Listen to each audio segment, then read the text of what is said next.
আসসালামু আলাইকুম ওরহমতুল্লাহি ওয়াবারাকাতুহ। সম্মানিত ভাই ও বন্ধুরা, আজকের এই ভিডিওতে আমি আপনাদের সাথে আলোচনা করব পলাতক ব্যক্তি অথবা কোনো মানুষ যদি হারিয়ে যায় তাকে ফিরিয়ে আনার, খুঁজে আনার আমল। সরাসরি কোরআনুল কারীমের আয়াত থেকে আপনাদের সাথে আমি শেয়ার করছি। যার আমল তাকে নিজেকে করতে হবে। যার আমল, আমি আবারও বলছি, আমি পথ দেখাচ্ছি, আপনাকে নিজেকে করতে হবে। আমি এর আগে আমল দিয়েছি, দলিল বলি নাই। দলিল আছে, তার মানে যে দলিল ছাড়া কথা বলি এমন না। দলিল আছে, কিন্তু অনেকগুলো ভিডিও একসাথে করতে গেলে মনে থাকে না। এই জন্য আমি প্রথমেই আগে দলিলটা বলছি। মাজমুআয়ে ওয়াযাইফ নামক কিতাবের 214 নম্বর পৃষ্ঠা। মাজমুআয়ে ওয়াযাইফ 214 নম্বর পৃষ্ঠা। তো হারিয়ে যাওয়ার আমলটা আপনাকে নিজেকে করতে হবে। আমলের জন্য কারোর সাথে যোগাযোগ করবেন না, এই আমল নিজেকে করতে হয়। আমি ছোট্ট করে একটা কথা বলে দিচ্ছি, যারা আমলটা খুঁজতেছেন, আমার ডিসক্রিপশন বক্সে আমার পেজের লিঙ্ক দেওয়া। যদি পেজ থেকে ভিডিও দেখতে চান দেখতে পারেন। এটা আমার সাথে যোগাযোগের জন্য না, আপনার ভিডিও দেখার জন্য। আমার নাম অথবা আমার ছবি দিয়ে হাজারো মানুষ হাজারো আইডি খুলে মানুষকে ধোঁকা দিচ্ছে। আমার নাম আর আমার ছবি থাকলে ওইটা আমি না। প্রত্যেকটা ভিডিওতে আমি স্পষ্ট বলে দিচ্ছি। আমার কোনো ইমো নাই, হোয়াটসঅ্যাপ নাই। আর একটা পেজই আছে, ডিসক্রিপশন বক্সে ক্লিক করেন, চাইলে দেখেন। এর বাইরে অন্য কোনো পেজ নাই। জুবাইর বিন ইমাম নামে, অমুক নামে, তমুক নামে হাজারো পেজ করে ভরে ফেলছে। সাবধান। পলাতক ব্যক্তিকে ফিরিয়ে আনার আমলটা নিজেকে করতে হবে। একই কথা আমি 7 থেকে 8 বার বললাম বোঝার জন্য এবং সতর্ক হওয়ার জন্য। কোনো ব্যক্তি পলাতক হলে বা নিখোঁজ হলে পূর্ণ পবিত্রতার সাথে একটি কক্ষের মধ্যে বসে এশার নামাজের পরে 2000 বার বিসমিল্লাহির রহমানির রহিম পাঠ করবে।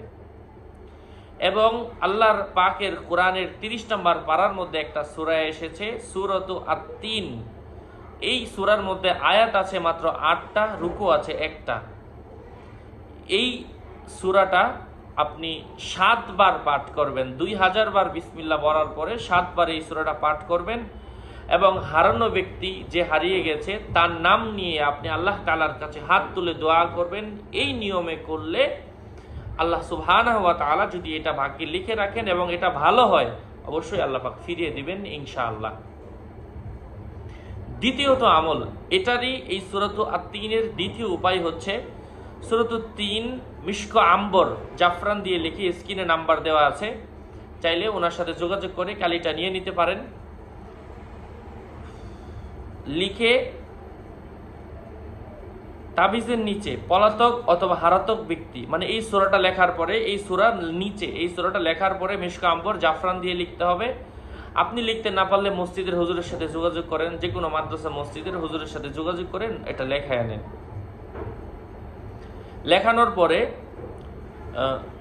যে হারিয়ে গেছে তার নাম, তার বাবার নাম লিখে রাখেন এবং তারপরে একটা ভারী পাথরের নিচে চাপা দিয়ে রাখেন। এটা ইনশাআল্লাহ অল্প সময়ের মধ্যে, এখানে লেখা 41 দিনের মধ্যে, আল্লাহ পাক চাইলে অল্প দিনের মধ্যেও ফিরিয়ে দিতে পারে। এটা আপনি নিজে করেন, যে কোনো হুজুরের মাধ্যমে করান, মাদ্রাসার শিক্ষক দিয়ে করান, মাদ্রাসার কোনো ছাত্রের মাধ্যমে আপনি পথ নির্দেশনা পেতে পারেন। আপনার মসজিদের হুজুরের সাথে আলোচনা করেন। যদি আমার ভিডিওটা ওনাকে দেখান, যদি উনি বলে যে না এটা হচ্ছে কোরআন এবং হাদিসের বাহিরে আমল, কোরআনের আয়াতের বাইরে হুজুর কিছু বলেছে, সেক্ষেত্রে আমার ভিডিও আপনার একটাও দেখা দরকার নাই। আর আপনার ভিডিও নিয়ে যদি সন্দেহ না থাকে, অবশ্যই আপনি নিজে আমল করেন। সন্দেহ থাকলে আপনি আমার এই ভিডিওটা আপনার মসজিদের হুজুরের সাথে যোগাযোগ করেন, এই আমলটা হুজুরকে দেখান, দেখেন হুজুর কি বলে। ইনশাআল্লাহ আল্লাহ পাকের হুকুমে, আল্লাহ পাক যদি চান দ্রুত সময়ের মধ্যে সে ফিরে আসবে। আমি দোয়া করি, হে আল্লাহ, যারা এই আমলটা করবে আপনি সবার নেক মাকসাদ পূরণ করেন। আর আমি যার নাম্বারটা দিলাম কালি নেওয়ার জন্য, চাইলে ওনার থেকে কালি নিতে পারেন। উনি একজন ছাত্র মানুষ, লেখাপড়ার খরচ চালায় এবং আমাদেরকেও একবার কালি দিয়েছিলেন, মোটামুটি আমরা ভালো পেয়েছি, এই জন্য ওনার কথাটা বললাম। এবং উনি আমাদেরকে একটা সম্মানই দেন, যার কারণে ওনার পেজের কথাটা আমি বললাম। ওনার স্ক্রিনে নাম্বার দেওয়া আছে 01992 703977। এটা হচ্ছে ওনার নাম্বার। ওনার সাথে যোগাযোগ করে কালিটাও নিতে পারেন। আসসালামু আলাইকুম ওয়া রাহমাতুল্লাহি ওয়া বারাকাতুহু।